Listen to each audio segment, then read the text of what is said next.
The mind. So the mind can say like this. This is what I will do, and no bagger can change it.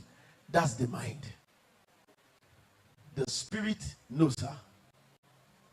In fact, as you are coming, the spirit said, go back, and said that you will not die. He said, no. I already told him he will die. Die shall he die. He said, no, he will not die. Is God speaking to his prophet?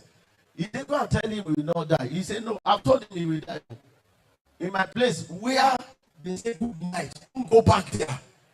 And okay, how many of you have heard those proverbs? Wave your hand, don't be ashamed. See them, there are plenty. And it rules people. Say, we have said good night, we cannot go back. I'm a man of my word. But the spirit said, go back. He said, no, I can't go back. Jonah, go and tell the people that after 3 days they will die. He said, I know you will not kill them. I'm not going. He said, you will go to Nineveh. And the Bible says Jonah boarded a ship that is going to where? To Tashi. And where did God say he should go? Mindset. He said, no, I know God. He will not kill them. And then a fish swallowed Jonah. Vomited Jonah. At where? Nineveh. And then he went to tell them, 3 days from now, everything will die. Nothing will remain. And then God spoke to him. He saw the reaction of the people. Can I tell you? The man you condemn today, between now that we are talking and evening, he might have reconciled with God. You are the one looking at him with that eyes in the moment. In the evening, it has changed. Oh, somebody did a very wonderful teaching that caught my attention about the mystery of the ark. Do you know how many things they put inside that ark? One of them is a rod. The rod of who? Moses. Inside that ark, there is a rod inside. Inside that ark, there is bread inside that ark. But God, in his awesome power, on top of that ark, he put something on top. Do you know what God placed on top of the ark? The cherubim. Cherubim of where? What else was placed on the ark? The mercy seat. There was a mercy seat on the ark. That is, there's always hope. There's always hope. The mind, so sophisticated that you can draw everybody's face here in your mind. Everybody's face in your mind. You can put everybody's face here in your mind. Your mind can start thinking what somebody even didn't say. You will see how powerful the mind is in the Bible. Sir, as a priest, if you don't know how to function in the realm of the spirit, the mind can kill you, bury you. Most of the battles are done in the mind. In Proverbs chapter 23 verse 7, it says, as a man thinketh, that's the way he will live. As a man thinketh, that's the way he will live. In Exodus chapter 15 verse 9, the enemy say, once you believe what the enemy is saying, your mind starts going down. Sir, words are powerful. I've told you and I've taught you in the church before that you can control somebody with words. In fact, you can control somebody with what you are saying. There's a way you start talking to somebody now. Do you know he starts smiling? In fact, if I start doing like this, if he asks, he will be doing his behavior like this. It's what you are saying that is making him feel that comfortable. And after some time again, you change what you are saying, and you just discover you didn't touch him. Oh, his face is not changing. His face is getting hard. And then you just say another words to him now. He starts smiling. You see how a man is being controlled with what? Without touching him, like a remote control. There's what you say to somebody now. He will enter kitchen and defy this heat. The person is sweating from head to toe. This heat, terrible heat. He will start cooking pepper soup. Inside heat. After pepper soup, he will fried rice. After fried rice, he will do inside heat. Somebody just say the word, I love you, or you are the love of my life, you are the love of my machine. There's something they told the person, and he defied the heat, enter inside heat, sweating like he cleaning the sweat, and doing the pepper soup, and singing inside that kitchen.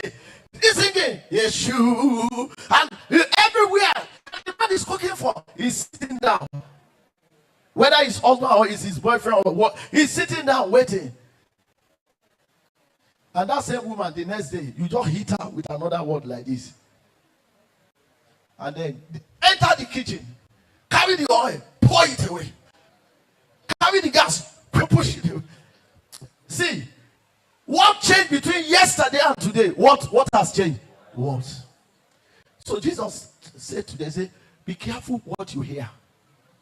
I'm telling you, what you hear can push you to suicide. And so Apostle Paul talked about 2 Corinthians chapter 10 verse 3. There's a battle over the mind. Be careful.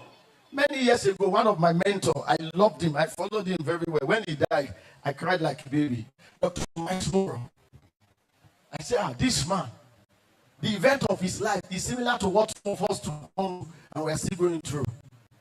And that's why some of us have received strength. We have read books and encounter people. Spirit of God through men. Mike Shimuro said in his story that he was preaching one day, I listened to a lot of his story. He lived in a community that was predominantly white. They are just white people in that place. He was the only black boy in the neighborhood that was attending the class. So they keep the seat at the back for him. He's a black guy.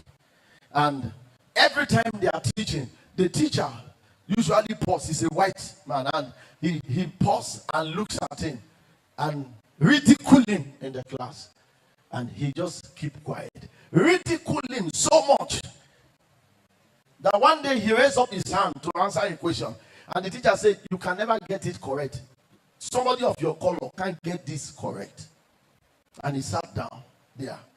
He said every time he gets home, what he remembers is not what the teacher has taught him. And those negative words the man is saying. He says what like black are equivalent to monkeys. That when God was creating human beings, that the lesser category of human beings created were apes, were monkeys, baboons. And that's the category that black people fall inside. That's a teacher teaching and picking on that particular boy.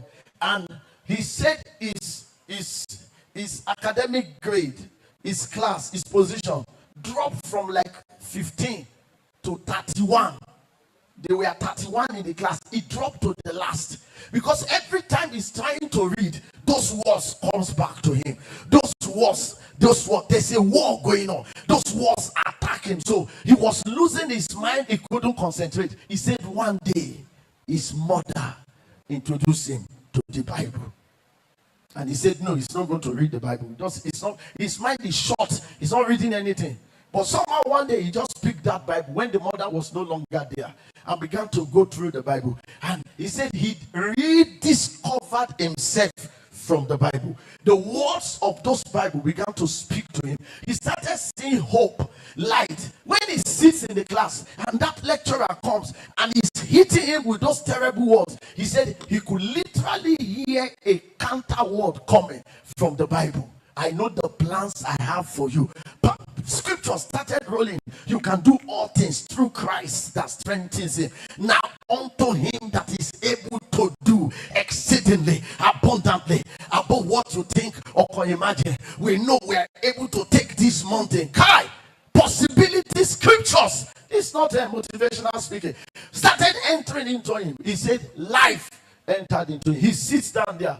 The man is just abusing him. Look, every class he takes out time to abuse him. He's looking forward to seeing him in the class to abuse him. He said when the man is abusing him, before his face, as he's abusing him, his face will start swelling up. He will start, and that's how some people are. They control it. Now as he's abusing, he's smiling. You know why he's smiling? He's hearing something. He's hearing another voice. And he started smiling. He said, this man, I've overcome you. And he started smiling. He said his position started rising. 31. The first time he jacked up from 31 was to 15. From 15 to 5. From 5 to number 1. Till they finished. He was the overall best in predominantly white class.